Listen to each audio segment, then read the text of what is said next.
Abdullajon chiqibdilar. Assalomu alaykum. Ey, Abdullajon. Qaynanang yaxshi ko'rar ekan. Hozir ovqat suzmoqchi. Abdullajon zarur ish bilan chiqibdi. Xo'sh. Xullas, uyini sotmoqchi. Iye. Tushunmadim. Tinchlikmi Abdullajon? Oyimni zudlik bilan operatsiya qilishimiz kerak ekan. Shuning uchun uyni sotishga majburman. Uyingni sotsang birinchi qo'shningga ayt degan gap bor. Bo'ldi qo'shni. O'zimiz olamiz. Voy, uy biz tashlab 2 qavatli quramiz-a? Ha, xudo xohlasa. Abdullajon qancha so'rayapsan? Bugun maklerlar kelib baholab ketishdi. 80 mingga ketadi deyishdi. Lekin hozir operatsiyaga o'tishning juda ham zarur. Qo'shni, 30 ming bo'lsa hozir sanayman, dada. O'zimiz olamiz. Qani boy? Puling bormi? 30 ming olib chiqchi. Hozir, yur onasi. Mana qo'shni. Xohlasangiz sanab oling. Lekin ertaga albatta notarga borishimiz kerak. Abdulla. Pulni ol. Oling.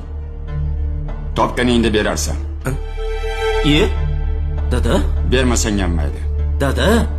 Vaqt ketkazma. Tur o'g'lim. Tur. Bor, onangni davola. Dada bu nima deganingiz? O'chir ovozingni. Tur Abdulla. Rahmat, babalarga. O'zi qarz so'ramagan odamim qolmagandi. Dada bekor qildingiz shu ishni. Biz unga qarz beradigan qarindoshimizmi? Yo akasimanmi, yo ukasimanmi? Shartta uyini sotib olish kerak edi, bo'ldi. Qo'shnilaringiz siz jam mehribon bo'lib ketasiz-da, dada. O'chir ovozingni. Boyvachcha, onang olamdan o'tganda birinchi bo'lib bel bog'lab yonimda turgan yigit shu edi. Xotiningni dardi tutganda sen safarda eding. Boring kasal bo'lganda, kasalxonaga mana shu qo'shni olib bordim. Ha kelin, sizga bu kichkinalik qilib qoldimi? Kammi? Sig'mayaptimi? Birovni kulfatidan manfaat topmoqchimisan? Jon qo'shning o'lim bilan olishib yotdi. Biror marta bir kosa ovqat olib chiqdilaringmi? Hol so'rab chiqdingmi?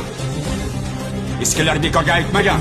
Qo'shning yaxshi bo'lsa, uni menga sot deyishdi. Nima? Otni o'limi, itni bayramimi? Men senga shunaqa tarbiya berganman.